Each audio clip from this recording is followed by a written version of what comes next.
Thank you very much.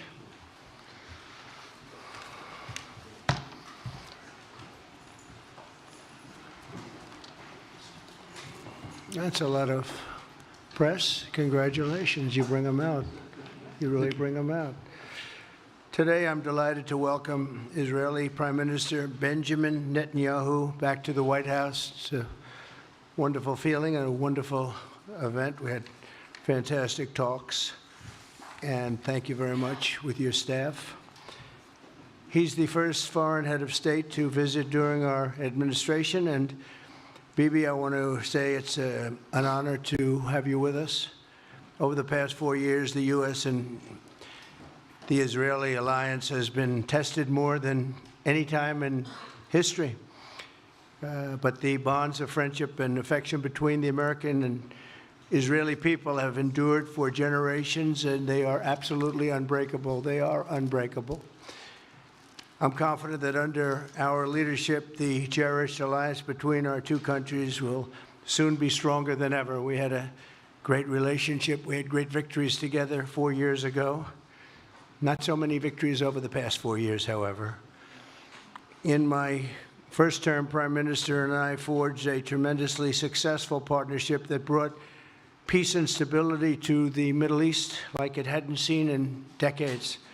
Together, we defeated ISIS. We ended the disastrous Iran nuclear deal, one of the worst deals ever made, by the way, and imposed the toughest ever sanctions on the Iranian regime.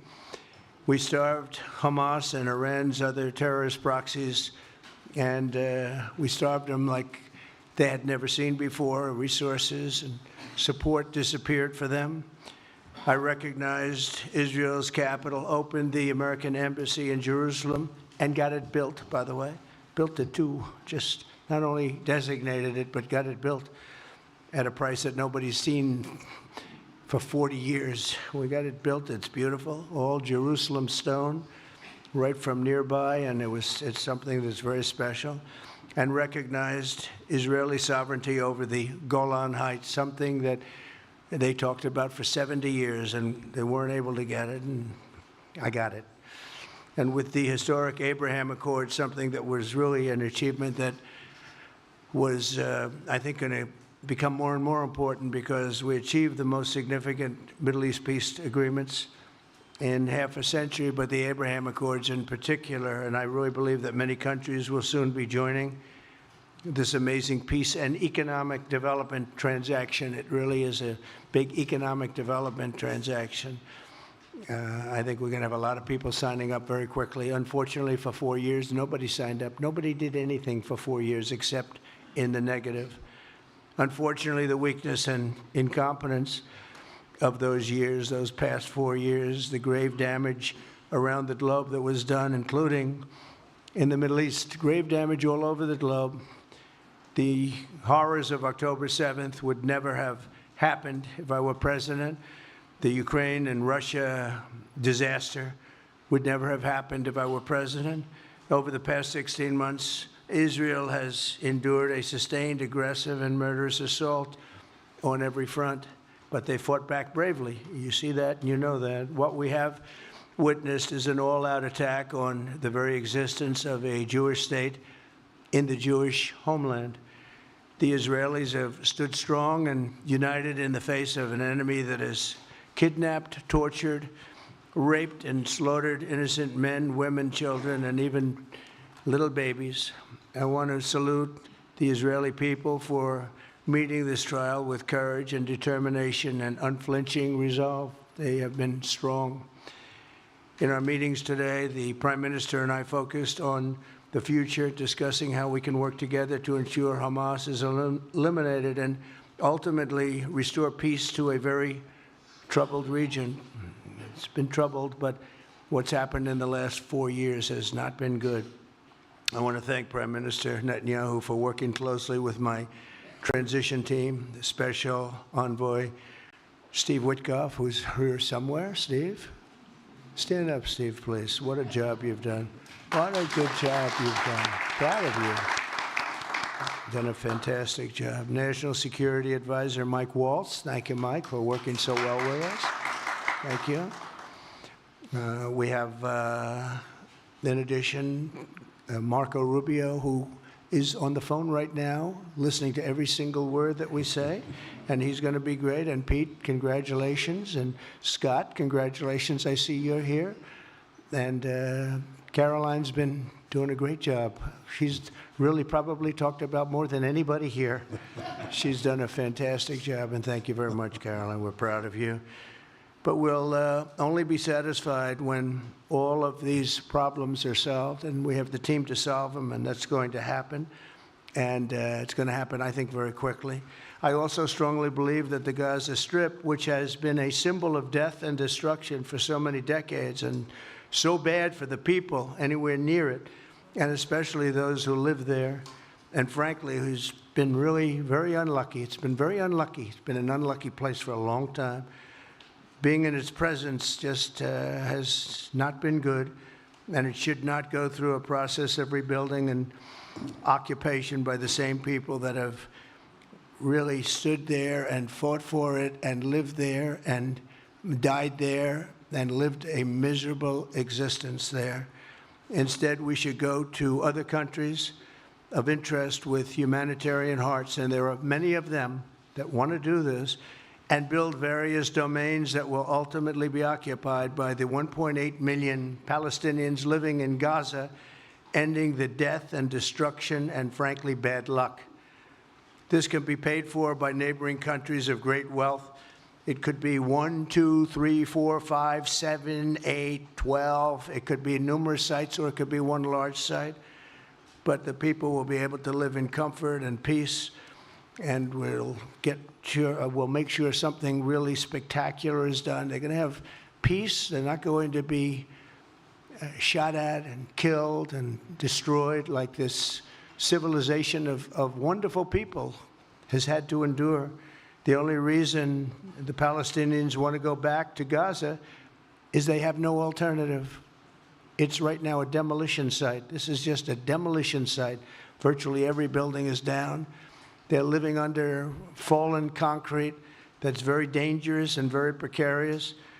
They instead can occupy all of a beautiful area with homes and safety, and they can live out their lives in peace and harmony instead of having to go back and do it again.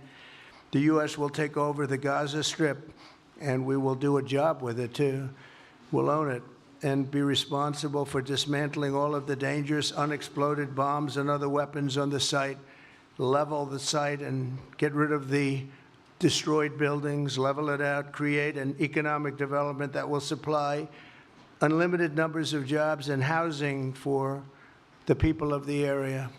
Do a real job. Do something different. Just can't go back. If you go back, it's going to end up the same way it has for 100 years. I'm hopeful that this ceasefire could be the beginning of a larger and more enduring peace that will end the bloodshed and killing once and for all. With the same goal in mind, my administration has been moving quickly to restore trust in the alliance and rebuild American strength throughout the region. And we've really done that. We're a respected nation again. A lot's happened in the last couple of weeks. We are actually a very respected nation again. I ended the last administration's de facto arms embargo on over $1 billion in military assistance for Israel. And I'm also pleased to announce that this afternoon, the United States withdrew from the anti-Semitic UN Human Rights Council and ended all of the support for the UN Relief and Works Agency, which funneled money to Hamas and which was very disloyal to humanity. Today, I also took action to restore a maximum pressure policy on the Iranian regime, and we will once again enforce the most aggressive possible sanctions, drive Iranian oil exports to zero, and diminish the regime's capacity to fund terror throughout the region and throughout the world. We had no threat when I left office. Iran was not able to sell oil. Nobody was buying oil because I said, don't buy it. If you buy it, you're not doing any business with the United States. And Hamas was not being funded. Hezbollah was not being funded. Nobody was being funded. There would never have been an October 7th.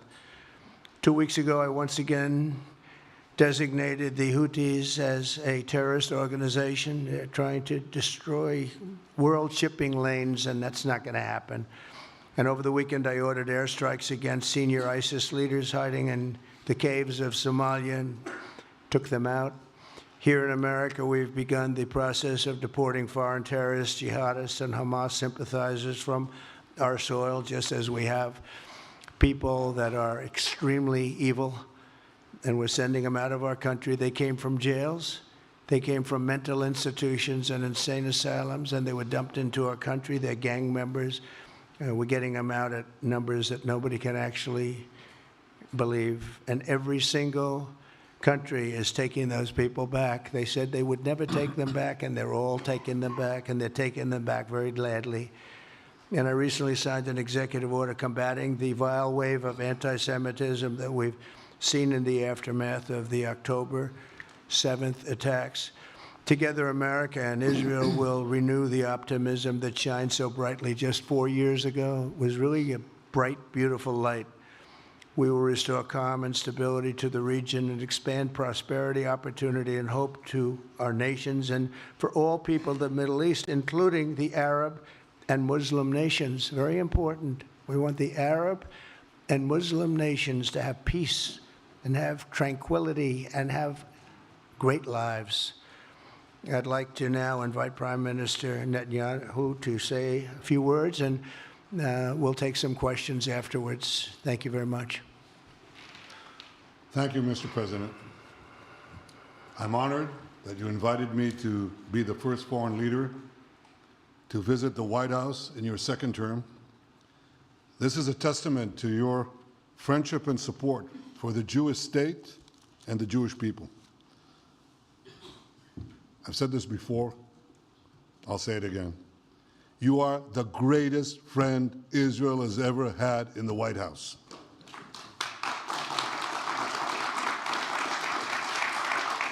And that's why the people of Israel have such enormous respect for you. In your first term, you recognized Jerusalem as Israel's capital. You moved the American embassy there. You recognized Israel's sovereignty over the Golan Heights. You withdrew from the disastrous Iran nuclear deal. I remember we spoke about it. You said, this is the worst deal I've ever seen. I'm elected, I'm walking out of it. That's exactly what you did. And I think it speaks loudly for just common sense, just looking at things and seeing them as they are. And of course, you also brokered the groundbreaking Abraham Accords in which Israel made peace with 4 Arab states. We did this in 4 months. Nothing happened for a quarter of a century, but in 4 months, we were able, working together under your leadership, to have 4 historic peace accords. And now in the first days of your second term, you picked up right where you left off. Your leadership helped bring our hostages home, among them American citizens. You freed up munitions that have been withheld from Israel. They had been withheld from Israel in the midst of a 7-front war for our existence. And you just freed it. You ended unjust sanctions against law-abiding Israeli citizens. You boldly confronted the scourge of anti-Semitism. You stopped funding, as you just said, international organizations like UNRWA that support and fund terrorists. And today, you renewed the maximum pressure campaign against Iran. Ladies and gentlemen, all this in just 2 weeks. Can we imagine where we'll be in 4 years? I can. I know you can, Mr. President. For our part, we in Israel have been pretty busy too. Since the horrendous October 7th attack, we've been fighting our common enemies and changing the face of the Middle East. On that infamous day, Hamas monsters savagely murdered 1,200 innocent people, including more than 40 Americans. They beheaded men, they raped women, they burnt babies alive, and they took 251 people hostage to the dungeons of Gaza. And after this worst attack on Jews since the Holocaust, Iran and its henchmen in the Middle East were absolutely ecstatic. Haniya praised the massacre. Sinwar said that Israel was finished. Nasrallah boasted that Israel was, here's what he said, as feeble as a spider's web. Well, Mr. President, Haniya is gone. Sinwar is gone. Nasrallah is gone. We've devastated Hamas. We decimated Hezbollah. We destroyed Assad's remaining armaments. And we crippled Iran's air defenses. And in doing this, we've defeated some of America's worst enemies. We took out terrorists who were wanted for decades for shedding rivers of American blood, including the blood of 241 Marines murdered in Beirut. We accomplished all this with the indomitable spirit of our people and the boundless courage of our soldiers. The Bible says that the people of Israel shall rise like lions, and boy did we rise. Today, the roar of the Lion of Judah is heard loudly throughout the Middle East. Israel has never been stronger, and the Iran terror axis has never been weaker. But as we discussed, Mr. President, to secure our future and bring peace to our region, we have to finish the job. In Gaza, Israel has three goals: destroy Hamas's military and governing capabilities, secure the release of all of our hostages, and ensure that Gaza never again poses a threat to Israel. I believe, Mr. President, that your willingness to puncture conventional thinking that has failed time and time and time again, your willingness to think outside the box with fresh ideas will help us achieve all these goals. And I've seen you do this many times. You cut to the chase. You see things others refuse to see. You say things others refuse to say. And after the jaws drop, people scratch their heads and they say, you know, he's right. And this is the kind of thinking that enabled us to bring the Abraham Accords. This is the kind of thinking that will reshape the Middle East and bring peace. We also see eye to eye on Iran. That's the same Iran that tried to kill us both. They tried to kill you, Mr. President. They tried through their proxies to kill me. We're both committed to rolling back Iran's aggression in the region and ensuring that Iran never develops a nuclear weapon. Mr. President, ladies and gentlemen, Israel will end the war by winning the war. Israel's victory will be America's victory. We will not only win the war, working together, we will win the peace. With your leadership, Mr. President, and our partnership, I believe that we will forge a brilliant future for our region and bring our great alliance to even greater heights. Thank you.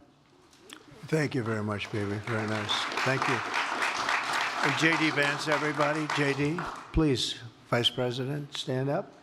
He's been doing a good job. He's been working very hard on all things, but this in particular. We'll take some questions, please. Yes, ma'am. Go ahead, please. Go ahead. Yeah, go ahead. Mr. President, can a normalization deal with Saudi Arabia be achieved without the acknowledgement of a Palestinian state? That question for you too, Mr. Prime Minister. And Mr. President, given what you've said about Gaza, did the U.S. send troops to help secure the security vacuum? So Saudi Arabia is going to be very helpful, and they have been very helpful. They want peace in the Middle East. It's very simple. We know their leader and their leaders very well. They're wonderful people, and they want peace in the Middle East. As far as Gaza is concerned, we'll do what is necessary. If it's necessary, we'll do that. We're going to take over that peace, and we're going to develop it, create thousands and thousands of jobs, and it'll be something that the entire Middle East can be very proud of. But everybody feels that continuing the same process that's gone on forever, over and over again, and then it starts, and then the killing starts, and all of the other problems start, and you end up in the same place, and we don't want to see that happen. So by the United States, with its stability and strength, owning it, especially the strength that we're developing and developed over the last fairly short period of time, I would say really since the election, I think we'll be a keeper of something that is very, very strong, very powerful, and very, very good for the area, not just for Israel, for the entire Middle East. Very important. And we'll, again, have thousands of jobs, and there'll be jobs for everyone, not for a specific group of people, but for everybody. Okay, please. I think peace between Israel and Saudi Arabia is not only feasible, I think it's going to happen.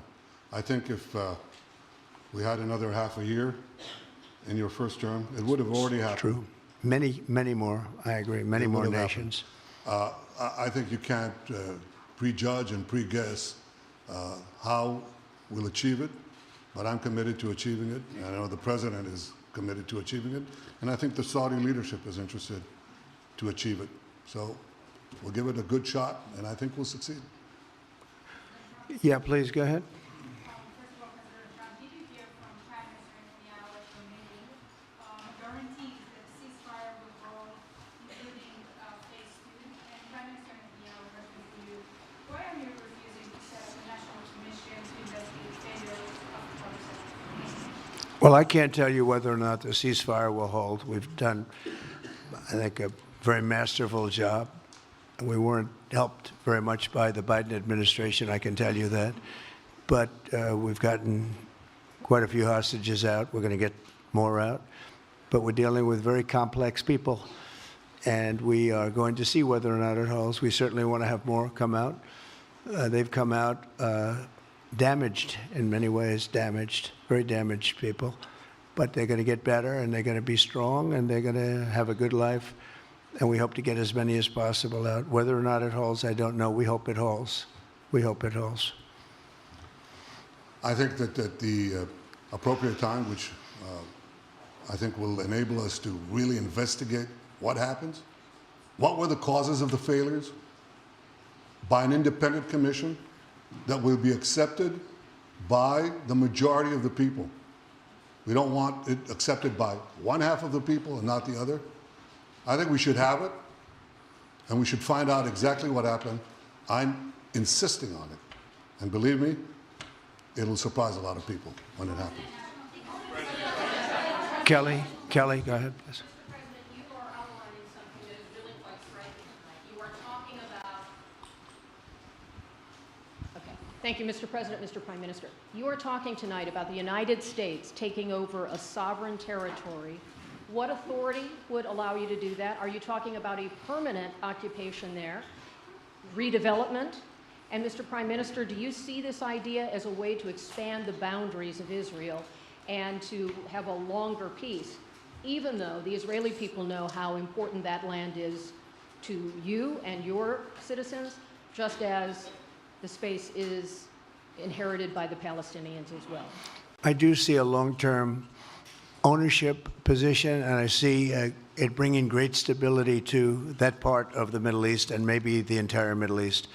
And everybody I've spoken to, this was not a decision made lightly. Everybody I've spoken to loves the idea of the United States owning that piece of land, developing and creating thousands of jobs with something that will be magnificent in a really magnificent area that nobody would know. Nobody can look because all they see is death and destruction and rubble and demolished buildings falling all over. It's just a terrible sight. I've studied it. I've studied this very closely over a lot of months, and I've seen it from every different angle. And it's a very, very dangerous place to be, and it's only going to get worse. And I think this is an idea that's gotten tremendous, and I'm talking about from the highest level of leadership, gotten tremendous praise. And if the United States can help to bring stability and peace in the Middle East, we'll do that. Bibi? I mentioned again tonight our three goals, and the third goal is to make sure that Gaza never poses a threat to Israel again. President Trump is taking it to a much higher level. He sees a different future for that piece of land that has been the focus of so much terrorism so many attacks against us, so many trials and so many tribulations. He has a different idea. And I think it's worth paying attention to this. We're talking about it. He's exploring it with his people, with his staff. I think it's something that could change history. And it's worthwhile really pursuing this avenue. Yeah, please, go ahead. Go ahead. Right. President, question for you. Can you hear me?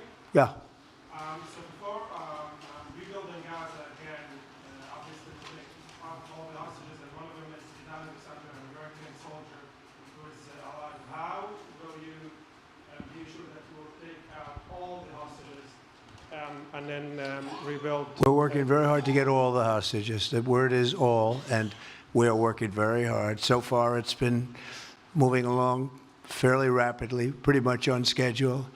I'd love to have them all out at one time, but we're taking them out, and tomorrow more are being released, and over the days more, and then we'll go into a phase 2. But we'd like to get all of the hostages, and if we don't, it will just make us somewhat more violent. I will tell you that, because they would have broken their word. Mr. Witkoff and his entire group have been working 24 hours around the clock, and they want them out, and promises have been made to them, and we'll see whether or not those promises will be kept. But we want all the hostages, that's right. How much time do you think it will take? A month? Do you support, Mr. President, do you support Israeli sovereignty in Judea and Samaria, areas which many believe is the biblical homeland of the Jewish people? Well, we're discussing that with many of your representatives. You're represented very well, and people do like the idea, but we haven't taken a position on it yet.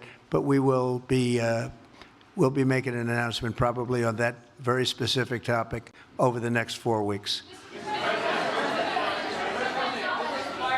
Go ahead, please. Please. Thank you so much, Mr. President. So you just said that you think all the Palestinians should be relocated to other countries. Does that mean that you do not support a two-state solution? It doesn't mean anything about a two-state or one state or any other state. It means that we want to have, we want to give people a chance at life. They have never had a chance at life because the Gaza Strip has been a hellhole for people living there. It's been horrible. Hamas has made it so bad, so dangerous, so unfair to people.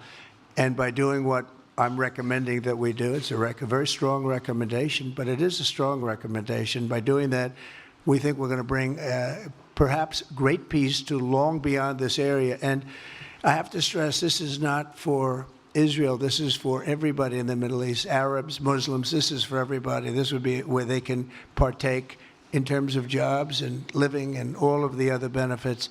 And I think it's very important. It just doesn't work the other way. You know, you can't keep trying. They just has been going along for so many decades, you can't even count.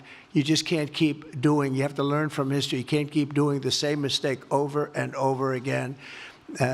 Gaza is a hellhole right now. It was before the bombing started, frankly.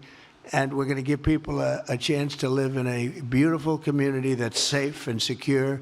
And I think you're going to see a tremendous outflowing of support. I can tell you, I spoke to other leaders of countries in the Middle East, and they love the idea. They say it would really bring stability, and what we need is stability. Yes, sir, please. Go ahead.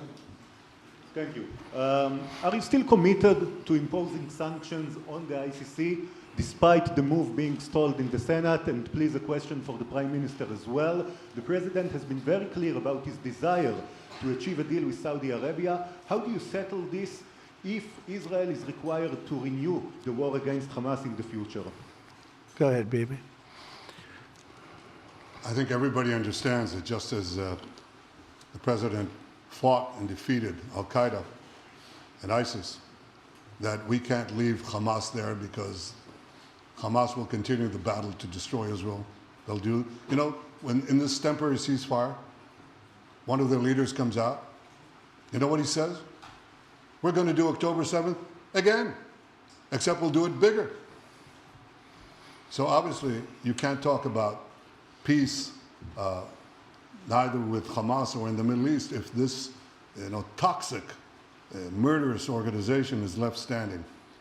Any more than you could make peace in Europe after World War II if the Nazi regime was left standing and the Nazi army was left standing. You want a different future? You got to knock out the people who want to destroy you and destroy peace. That's what we're going to do.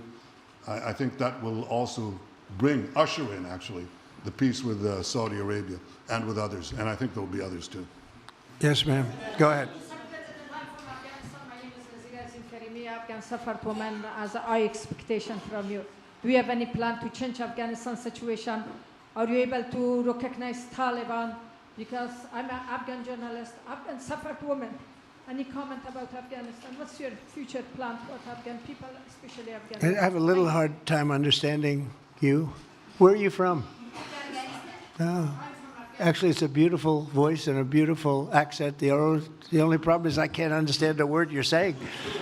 But I just say this, good luck, live in peace. Go ahead, please.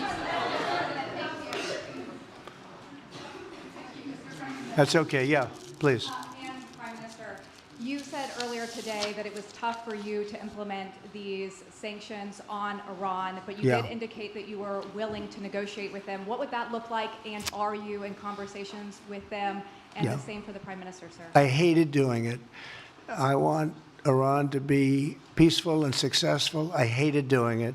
I did it once before, and we brought them down to a level where they were unable to give any money. They had to survive themselves, and they had no money. They were essentially broke, and they had no money for, as I said, Hezbollah. They had no money for Hamas. They had no money for any form of terror. The 28, if you call it, the 28 sites of terror, they had no money for any of it.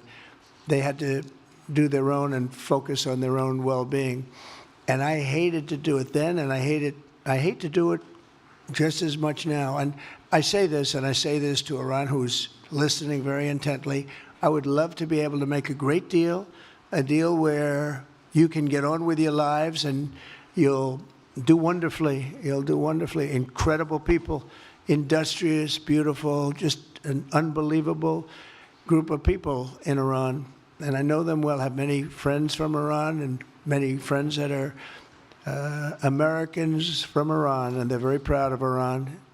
But I hated to do it, just so you understand. And I hope we're going to be able to do something so that it doesn't end up in a very catastrophic situation. I don't want to see that happen. I really want to see peace, and I hope that we're able to do that. They cannot have a nuclear weapon. It's very simple. I'm not putting restrictions. They cannot have one thing. They cannot have a nuclear weapon. And if I think that they will have a nuclear weapon, despite what I just said, I think that's going to be very unfortunate for them. If, on the other hand, they can convince us that they won't, and I hope they can. It's very easy to do. It's actually very easy to do. I think they're going to have an unbelievable future. Yeah, please, sir, go ahead. Thank you, Mr. President. You just laid out your plan for Gaza. Yes. Can you lay out your plan for Ukraine and also... For Ukraine? For Ukraine, yes. You consider yourself a strong leader. You blamed your predecessor for letting Russia to take over Ukraine. Will you demand from Putin to get out of Ukraine, from sovereign territory of Ukraine? So we're dealing right now in the subject. I don't want to spend a lot of time because we're here for another reason, but we are having very good talks, very constructive talks on Ukraine. And we are talking to the Russians. We're talking to the Ukrainian leadership. It would have never happened. That would have never happened. It should have never happened. I get reports every week, the number of soldiers, mostly soldiers now. The cities have been largely demolished. You talk about a very sad sight to see. We talk Gaza. Well, many of these cities look as bad as Gaza and worse, what's happened to them. And I want to see that end. And I want to see it end for one simple reason, the life of young people being absolutely obliterated on both sides. You probably have 700,000 Ukrainian soldiers dead, 800,000, maybe more Russian soldiers dead. It's very flat land, and the only thing that's going to stop a bullet is a human body, in this case, usually soldiers. and the numbers are staggering. When you hear the real numbers in Ukraine, what the numbers are, and this doesn't include the cities that have been demolished and all of the people that were killed.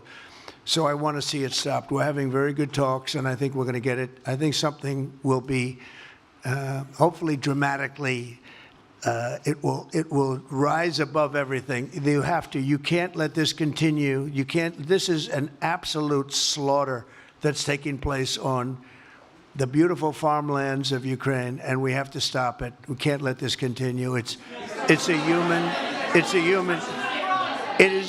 a human tragedy, and we're going to try very hard to stop it. Yeah, please, go ahead, sir. Go ahead. Mr. President, what's your view about Palestinian leader Abbas' role in all the regional changes you want to do? And a question for the Prime Minister, what's your view on President Trump wanting to reach a deal with Iran and not a much more active military stance towards him? Go ahead, baby. Go ahead. I think the president just said something that I think is the pivot of everything that we're talking about. He said Iran cannot have a nuclear weapon. And we fully agree with that. If this goal can be achieved by a maximum pressure campaign, so be it. But I think the most important thing is to focus on the goal, which the president just did, and I fully agree with him. Well, I said it, and he said it very well. It's a campaign of pressure to see if we can get something done. He doesn't want to do what some people think will automatically happen because they're very difficult people to deal with, as you know. But if we could solve this problem without warfare, without all of the things that you've been witnessing over the last number of years, it would be, I think it would be a tremendous thing. Go ahead, please. Do you have any plans to visit Israel soon? To visit where? Israel and Gaza. Oh, well, I love Israel. I will visit there, and I'll visit Gaza, and I'll visit Saudi Arabia, and I'll visit other places all over the Middle East. The Middle East is an incredible place, so vibrant, so it's just one of the really beautiful places and with great people. And I think a lot of bad leadership has taken place in the Middle East that's allowed this to happen. It's just terrible. And that includes on the American side, by the way. We should have never gone in there a long time ago, spent trillions of dollars and created so much death. So that includes Americans. But yeah, I'll be visiting a lot of different places in the Middle East. I've been invited everywhere, but I will be visiting some, yeah. Okay. Let's go. Caitlin, go ahead, Caitlin. Caitlin, go ahead. On what you were saying there. Say it. Go ahead, please. Just to follow up on what you were saying about the Gazans leaving Gaza, going to other countries. One, where exactly are you suggesting that they should go? And two, are you saying they should return after it's rebuilt? And if not, who do you envision living there? I envision a world, people living there, the world's people. I think you'll make that into an international, unbelievable place. I think the potential in the Gaza Strip is unbelievable. And I think the entire world, representatives from all over the world will be there, and they'll live there. Palestinians also. Palestinians will live there. Many people will live there. But they've tried the other, and they've tried it for decades and decades and decades. It's not going to work. It didn't work. It will never work. And you have to learn from history. History has, you just can't let it keep repeating itself. We have an opportunity to do something that could be phenomenal. And I don't want to be cute. I don't want to be a wise guy, but the Riviera of the Middle East, this could be something that could be so bad. This could be so magnificent. But more importantly than that is the people that have been absolutely destroyed that live there now can live in peace in a much better situation because they're living in hell. And those people will now be able to live in peace. We'll make sure that it's done world class. It'll be wonderful for the people. Palestinians mostly we're talking about. And I have a feeling that despite them saying no, I have a feeling that the king in Jordan and that the general president, but that the general in Egypt will open their hearts and will give us the kind of land that we need to get this done. And people can live in harmony and in peace. Thank you all very much. Thank you. Thank you very much. Thank you.